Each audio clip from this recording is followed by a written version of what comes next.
انسان کی کمائی دو طرح کی ہوتی ہے، ایک اس کی نفسیاتی کمائی اور دوسری آخرت کی کمائی۔ دنیا میں آدمی کو جو اسباب ملتے ہیں، مثلاً جسمانی طاقت، ذہانت، مال، عہدہ، وسائل اور مواقع، یہ سب خدا کی طرف سے ہوتے ہیں۔ وہ اس لیے دیے جاتے ہیں کہ ان سے آدمی اپنے لیے کمائی کرے۔ اس کمائی سے مراد نفسیاتی کمائی ہے اور اس کی دو قسمیں ہیں۔ ایک قسم وہ کہ جس کو سورہ احقاف کی آیت 20 میں کبر اور فسق کہا گیا ہے۔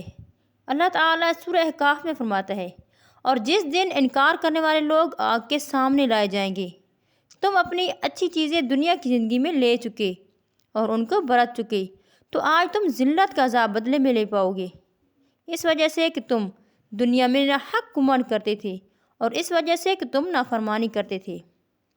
دوسری کمائی وہ ہے جو اس کے برعکس ہے، یعنی تواضع اور شکر۔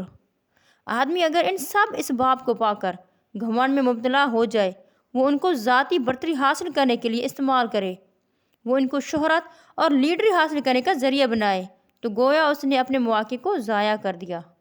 اس کو جو سامان عمل دیا گیا تھا، اس کا انجام اس نے اسی دنیا میں لے لیا۔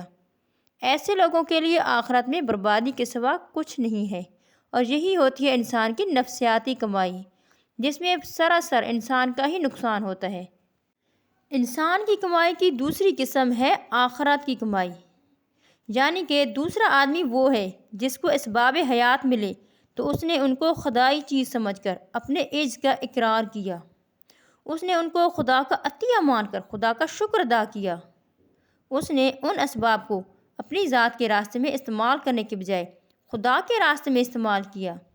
یہ وہ شخص ہے جس نے ان مواقع کے ذریعے آگے کا ذخیرہ فراہم کیا، اس نے اپنے دنیاوی سامان کے ذریعے آخرت کی کمائی کی۔ ایسا شخص موت کے بعد اپنے بہترین ذخیروں کو پائے گا، وہ ذخیرہ جو اس دنیا میں اس نے آخرت کی کمائی میں جمع کیا تھا۔ اس کی کمائی جنت کے ابدی باغوں کی صورت میں اس کی طرف لوٹا دی جائے گی۔ موجودہ زندگی میں ہر آدمی کو یکساں طور پر مواقع دیے گئے ہیں کہ کوئی ان مواقع سے طبیعت دنیا کما رہا ہے اور کوئی طبیعت آخرت۔ اور بے شک کامیاب وہی انسان ہے جو کہ اللہ تعالیٰ کے دیے ہوئے سامان سے طیبات آخرت کما رہا ہے، اور اس کے برعکس دوسرا انسان جو طیبات دنیا کما رہا ہے اور اللہ کے احکامات کو بھلائے بیٹھا ہے، اللہ کی راہ میں خرچ کرنے سے ڈرتا ہے، سنبھال کے رکھتا ہے، بخل کرتا ہے، تو بے شک یہی لوگ دنیا میں بظاہر جو کامیاب نظر آنے والے لوگ ہیں، آخرت میں تباہ و برباد لوگ ہیں، اور ان کا ٹھکانہ جہنم ہے۔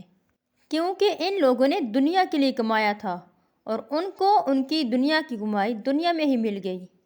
چونکہ ان لوگوں نے آخرت کے لیے کچھ بھی نہیں کمایا، یعنی کہ خدا کی راہ میں کچھ نہیں دیا، کوئی نیک اعمال نہیں کیے، نیک اعمال کی صورت میں کوئی ذخیرہ جمع نہیں کیا، تو اسی لیے آخرت میں ان کو ان اعمال کا اجر بھی نہیں ملے گا۔